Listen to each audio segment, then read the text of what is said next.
This is TWiT. Pew's annual study of actually they do it all the time, but they've come out with their big findings about how young people use social media. I don't know if you guys saw these graphs that came out yesterday, but boy, it's a shocker and it's not a shocker. I'm going to go down to the YouTube because that's one that's really interesting. And it comes down to age, actually. Let me see if I can find it. It turns out where's the breakdown by here it is. Social platforms: YouTube, Facebook, Snapchat, Instagram, and Twitter. Now let me explain it because it's kind of a complicated graph. The green dot is 50 plus, you and me. Us, yep. Yep, the dark green. The dark blue is 18 to 24. And here is the gap. So, for instance, the percentage of U.S. adults in each age group who say they use YouTube, 94% of 18 to 24-year-olds. It's a little bit less for us old folks, 56%. 80%. Actually, the only place Facebook doesn't do well is with people in their 60s. Facebook is completely dominant. 80% of people between 18 and 50, 80% use Facebook.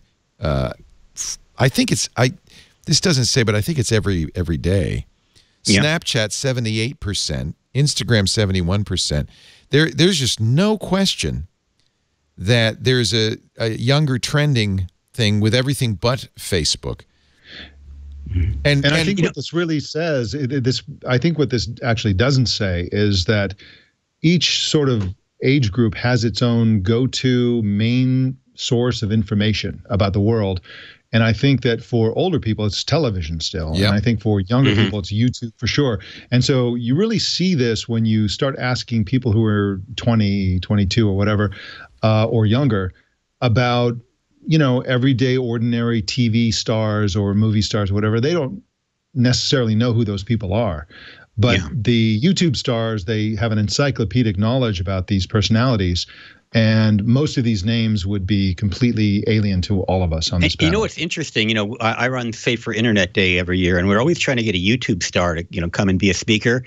They charge as much for appearances as some of the Hollywood stars. I mean, these guys are, you know, hundreds. Sure, I'll come and speak for $100,000. And by the way, in the subject of youth, if you go to the front page of connectsafely.org, you'll find I have an article called Teens and Social Media. It's a mixed bag. I had to go look at it. And part of that is taking on this psychologist, Jean Twenge. I don't know if you've covered that. Yes, study. we have. Yeah. You know, and one of the things that she's shocked about is that as a result of social media, young people are having less sex, drinking less, and driving less, as if those are necessarily bad things, or, you know, that kids are doing that. But I basically have taken on this whole argument, and part of I'm basing it on is what's happening in Parkland, Florida. I mean, that's anecdotal. It's just a few key kids, but I am convinced that young people are more engaged than my generation was, and I come from a pretty engaged baby boomer generation, and not as socially isolated. And I have no idea how much sex they're having, but I don't. You know, maybe that's a good thing. They're not having that much sex. But we talked a lot about her book, which is called iGen: Why Today's Super Connected Kids Are Growing Up Less Rebellious, More Tolerant, Less Happy, and Completely Unprepared for Adulthood, which is the ultimate link bait. In fact, she was so anxious to get link bait, she threw in about 18 concepts in one subtitle. But worst subtitle ever. Yeah. But those kids in Florida, I mean, I'm sorry, those kids that are leading the the gun control movement, it's pretty impressive, are actually more like adults than the people who are running our country. Yeah. So that's right. Well, and I guess what you could say is that these are kids who deeply understand social media, and actually, as it turns out, mainstream media. And so because they're so activated by this issue, are showing a real adeptness. Well, the skills that they developed on both sides of the cell phone camera work on and mainstream media as well. It doesn't matter whether you're doing a YouTube video or you're on CNN. If you're telegenic and know how to talk to a camera, those skills are going to work for you. And they've proven it. They've also proven amazing mastery of social media. And by the way, I think Emma Gomez has far more followers than the NRA does, which is pretty remarkable. You know, one thing that the Pew thing I don't think really addresses is it's not so much, I think, where they get their news, but how they talk to each other. Each of the generations has a channel where they talk with their friends and their family, and news just happens to be a part of it. You also see in a lot of these surveys and previous Pew surveys that people don't think of, oh, I'm going to go to Facebook to look at news. Mm-hmm. That's not what happens. They go there to interact with their friends, and if news that interests them shows up, it's gravy. But I don't think that people jump onto Facebook and say, let's see what the news is today. Well, that may have changed quite a bit because Facebook has changed its algorithm to kind of deprecate news. The Pew study did say, they don't specifically address news, but they did say now roughly 2/3 of U.S. adults, 68%, say they are Facebook users, 3/4 of them on a daily basis. So this is actually really across all demographics. Facebook is dominant, but it's interesting. I mean, this is how much power Facebook wields. They decide all of a sudden, we're not going to do so much news.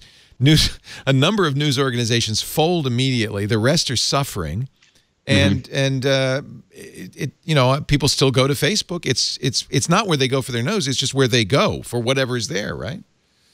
Yeah, there also has been a series of studies that have shown that search now is outperforming in terms of referrals to news sites. I saw that. Social media. Yeah. And we've seen that. We see that at the Chronicle. What's also interesting is that at the same time, actually on one day, Facebook said there'd be less news. And then the next day they said there'd be more local news. And we have seen some of that happening here as well. That was a Neiman Lab report that just recently, in fact, I think at the same time as this Pew report came out, showed that referral traffic from Facebook, and we knew this is becoming less important, but that's not all bad. Actually, I think they're talking about BuzzSumo here, which is a terrible name for an analytics company. Almost as bad as TechBurger. Yeah, but BuzzSumo doesn't invoke a lovely image of a juicy hamburger. That's right. It evokes an image of a cocaine-addled wrestler. I don't know what... So, in any event, according to BuzzSumo, look at the shares here, for instance, of New York Times content going up and up and up. Some of that, of course, is bolstered by the interest in politics in the last year. But and they're getting a lot of their links, as you said, not from social sharing sites, but in fact from search engines. Right. Mm-hmm. Which I find ironic because Rupert Murdoch is suing Google because he's complaining about the fact that they're linking to his sites, which I never understood since it brings people in. But so he's now suing because he launched. Why not he's suing? He's complaining. He's complaining. He launched the first shot by saying they ought to pay me. Right. I don't know. I mean, I love it when people link to my articles. That's the whole idea, isn't it? To get viewers. And we've seen examples in Europe where was it Germany or France where the publisher said no more. You can't link to us anymore. And it was Spain, and the readership plummeted. Exactly. And they said, "Oh, I'm sorry. Forget I said." Please link back to us. We want that. Here's the telling graph. The blue line is Google referral traffic.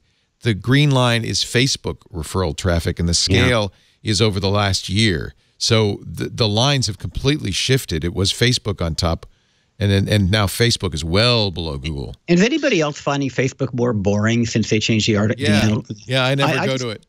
I mean, I just find I get seeing the same stories from the same people over and over again, and it's not as diverse as it was before. I liked all that link bait. Yeah, really. Well, I use Facebook primarily to keep up with my friends and people who are far away. I use it actually much less for news. And as soon as I go into it, I flip the feed so that it is chronological. Me too. As opposed to algorithm. Yeah. And then you see a lot more. The problem is it won't stick like that. I know. I always forget to do that. That is the annoying part of it, I think.